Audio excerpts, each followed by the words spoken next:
What's going on, Dolphins? It is your boy Dillon, and I got a legitimately short one for you today. I know I always say that and then find some way to go off on a tangent about something, you know, whatever. But I'm not going to do that today, I promise. So we'll see how that goes. Anyway, so just really though, a couple quick things for you. First and foremost, it looks like the Dolphins have signed linebacker Mike Hull. I had previously reported that they did not tender him, but they did apparently sign him to a one-year deal, which is good. I mean, he's solid backup linebacker. You know, I mean, he's really only best for spot duty here and there. And he does have some issues, you know, covering side to side, but you know, covering like running backs, tight ends, whatever. But of course, we've had a difficulty with that as a team for quite some time now, so it's not all on him. But he is really good on special teams. He's one of our special teams aces, so having him back, that does improve the team overall. It's an improvement over not having him, and it's an improvement over you know, what the team was before they signed him. So that is a good move. Although in the grand scheme of things, if I'm being honest and realistic, it's rather inconsequential, because I mean, he's probably not really going to do much for us, you know, on defense. I mean, we still got Kiko and Raekwon McMillan, Jerome Baker, Stephon Anthony. Although, like, here I go, I'm about to go on a tangent. So I saw, you know, reports and tweets and stuff about people like, oh, well, why is Kiko and Kenny Stills and Robert Quinn still on the team? I venture to guess they are probably going to get rid of Robert Quinn one way or another. There have been speculations that either maybe the Cowboys or the Saints will trade for him. That hasn't materialized yet, so who knows? Who knows, man? Maybe it's possible teams are looking at us like, man, you guys aren't really in a position to have a lot of bargaining position, you know, so you're gonna take what we give you and that's it, right? Because a lot of people are celebrating getting a 4th round pick next year for Ryan Tannehill and a 7th this year. Like, I don't know why that's a good thing, because we still only have 7 picks in this year's draft. It's a downgrade because we don't have a 6th anymore, and we now have only the same amount of picks, but now 2 7ths, so it was a downgrade. Next year's draft, yes, that's a net benefit, but if we move up to get a quarterback like people want, we could end up losing that, and then, you know, whatever. But anyway, I'll get to that in a second. So, you know, but look, man, I mean, if they got rid of Kiko and Kenny Stills, I mean, they've been great for us. They've been, you know, they've done all the right things. They work hard. They've got, you know, on-field and off-field production, especially Kenny Stills with the off-field stuff. He's great in the community. I mean, Kiko was our leading linebacker in tackles he had 3 interceptions, 3 forced fumbles. I can't, like, stuff like that just blows my mind. Here I am, though, going on a tangent. Stuff like that just blows my mind. Like, that is just super, like, cutting your own arm off. Like, I don't understand why people are so eager just to tear everything down. Like, that's one of my biggest gripes with this whole process, is it's so unnecessary. We didn't need to do all this. For everybody's, you know, for all the shit that they bemoan from, you know, Gase's time, I mean, it just wasn't necessary. You know, give him another year or 2 at least, right? Like, I advocated for 5 years, you know, and that's why it's such a big deal to me, and why I pointed out and say it so much, that a lot of the stuff that they were blamed for, like, wasn't their fault, and that shouldn't have been taken into account, and why, you know, and a big part of the reason why they shouldn't have been let go. They should have been given a chance to prove that, hey, we are on the right track. You know, you know, it would have been year 4 now of our culture with our guys. We're going to get them all healthy, and we're going to do this thing the right way. But instead, because, you know, and when I say instant gratification, I don't necessarily just mean in year 1, right? Because we went to the playoffs in year 1 of Adam Gase. But when I say instant gratification, right, because the ultimate goal is for long-term sustained success. So that means more than, I would say, 5 years of being at least relevant, right? And then being able to like make it to the playoffs and stuff. Well,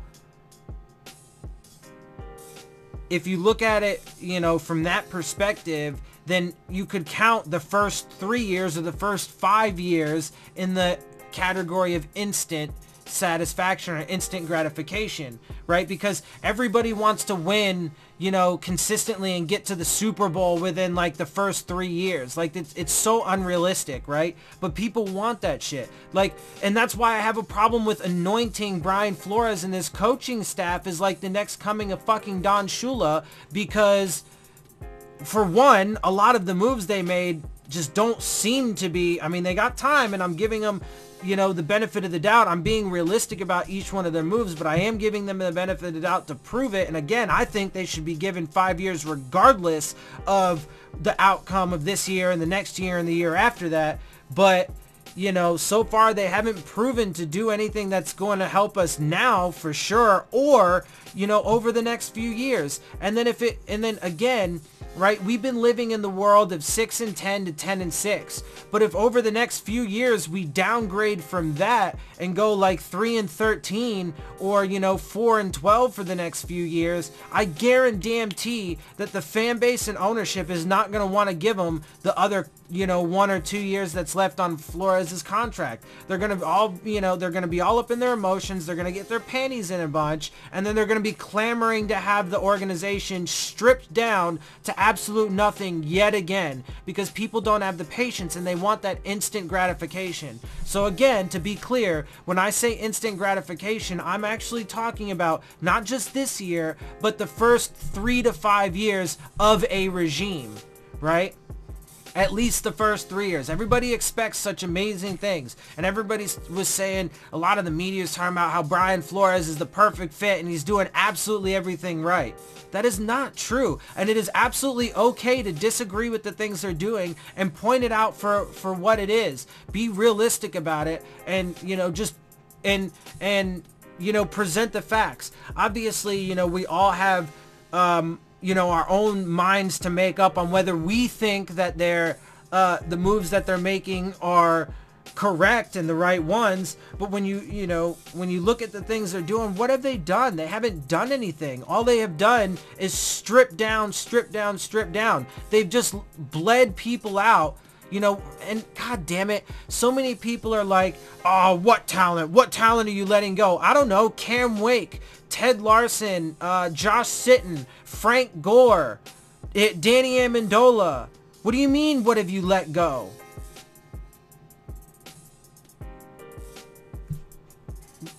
Like, I don't get it. I don't get it. And then people want to get rid of Kiko Alonso and Kenny Stills. They're probably going to get rid of Robert Quinn. And real, just side note about that, I actually, early on in this process, I was actually advocating to keep Robert Quinn, get rid of Andre Branch, keep Robert Quinn and Cameron Wake. But now both of them are probably going to be gone. Cam Wake's gone. Andre Branch is gone. We're probably still going to get rid of Robert Quinn. I don't understand why people want to just constantly tear everything down, man. It doesn't make any fucking sense. It makes no fucking sense. Look. So, alright. Anyway. So, signing Mike Hull is good. But it's certainly not anywhere near enough to make up. And another thing too is look at who they've signed. They've signed 2 tight ends.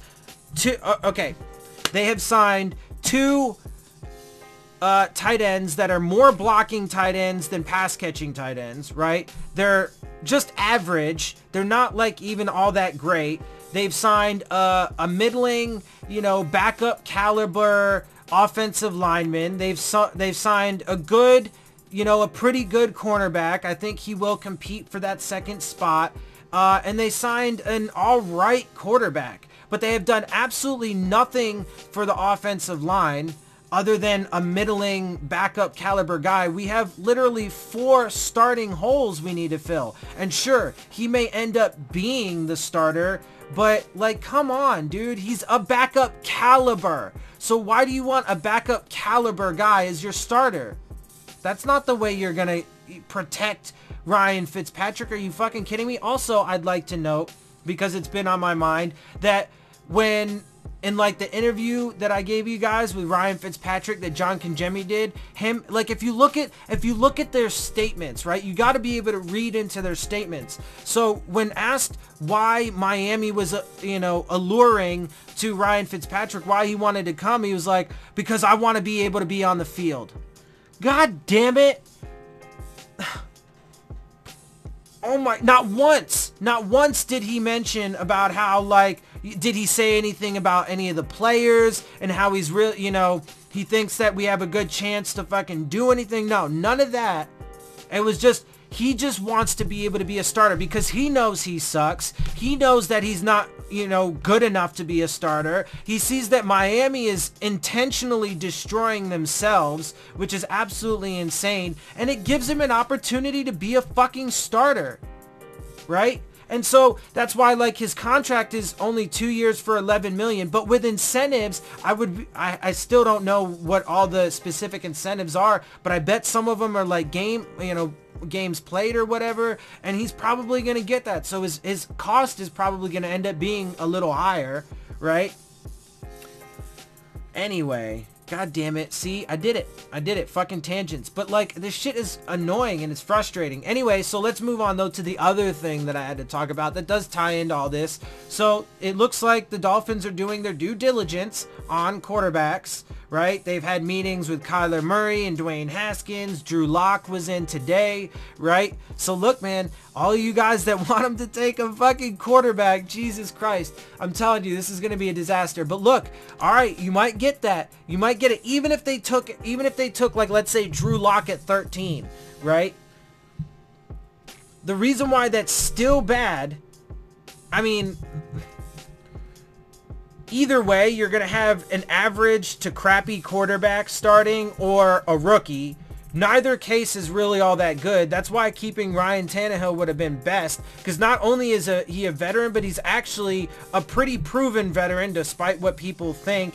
And he's so much more proven and reliable than Ryan Fitzpatrick. Anyway, god damn it, tangents like a motherfucker. So, but look, and because again, they need like fucking 4 starters across the goddamn offensive line. So like, I mean, there's at a minimum, there's absolutely no possible chance you're going to get 4 quality starters on the offensive line that you're going to expect to keep for the long term, right? Or even that are going to be 4 starting caliber players this year, right? Chris Reed is a backup caliber guy, right? Juwan James, for whatever you guys might think, right? He was easily a starting caliber player and did very well, as the right tackle. We got Laramie Tunsil. Jesse Davis, okay, you could say maybe at right guard. But then that's 3 spots. Even if you took an offensive lineman as your first 3 picks in the draft, which I'm not advocating for that would be too much. I mean, because we do have other holes we need to fill. But even if you took 3 straight offensive linemen and then picked up another 2 in free agency, I mean, you'll end up with starters, but they might not necessarily be starting caliber. But either way, you're either going to have like, middling aged veterans, or you're going to have rookies. So, I mean, look, I know, it's so frustrating. It's shaping up to be a disaster as it is right now. But look, I mean, if they take a quarterback, especially if they move up, okay? If the Dolphins move up to get a quarterback, especially if they try and make it to the top 3 to get either Murray or Haskins, then they're not going to have any draft capital. They're going to have to give away their 13th pick this year and at least probably a 3rd and a 4th to move up that far. Okay? So that means we'll lose the 4th we get for Ryan Tannehill probably next year. But if they're picks next year, then they're technically worth less, right? So, I mean, we're going to have to we only have 7 picks this year, and we have 9 picks next year, but because we have 2 fourths and 2 sevenths in addition to the 7 that we have just normally, and we might get compensatory picks next year. It's highly likely that we will, but if we give away a bunch of the draft capital that we have this year and next year just to move up to get a guy and then neglect the offensive line in front of him, you're really not doing any actual good for your franchise, right? And because the thing is people want to focus far too much on the quarterback position. It's not all about the quarterback. And again, how many times do I have to say it? Our arch nemesis, Tom Brady, was a 5th round draft pick. I think Ben Roethlisberger was a late round draft pick, right? If I'm not mistaken. Or a middle to late round pick. You don't have to fucking pick guys in the 1st round, right? You don't have to take a quarterback in the 1st round, and you certainly don't have to go out of your way and give away draft capital to go get somebody. If anything, move back and accrue more draft capital, right? Here's the thing. The only way for what they are doing right now to actually work is for them to not chase, right? Not chase a quarterback, take one in like the middle rounds, move back, accrue more picks and more chances at guys to fill the plethora of fucking holes you have, right? And then also accrue some more for next year. And then make sure that because since we are clearing house, we are going to have cap space, right? So again, right, just move back, stockpile draft picks and chances for this year and next year, so that way, and then supplement in the draft just where you need to. And then, since, I mean, I don't advocate for the tanking, but, you know, if you care about having and again, I don't really care about where we pick. But then you get another quarterback next year, and it doesn't have to be Tua Tagovailoa, right? It doesn't have to be the fucking top guy. But instead of investing here, look, instead of investing so much time, effort, energy, money, and draft capital in one player, spread that out across the team. There are far too many holes on this team now. Again, unnecessarily. We didn't need to do this, but there are far too many holes on this team to just invest in one guy. You don't, god damn it. A quarterback of the fucking future doesn't have to be a 1st round draft pick that you traded up to go get, that you throw into the fire day 1 as a rookie. It doesn't have to be that way, especially behind a fucking, you know, depleted offensive line. It doesn't have to be that way. God damn it. You can pick, you know, you can regularly pick middle to late round quarterbacks and then use some of that time, energy, effort, money, draft capital to fill out the rest of the team as well. Anyway, god damn it. Alright, I'm gonna fucking end it there because I went off as usual on a fucking tangent on many different things, but I had some stuff stewing up in there apparently, and some things that I wanted to point out. So anyway, I am going to cut it there. I hope you guys enjoy my videos. If you do, make sure you hit the subscribe button. Make sure you hit the like button. Make sure you hit the bell if you want to get the alerts. Leave your questions, comments, and concerns down in the comment section. And as always, make sure you follow me on Twitter at Dillon Tartaro. And with that, I am out. I'll see y'all soon. Fins up.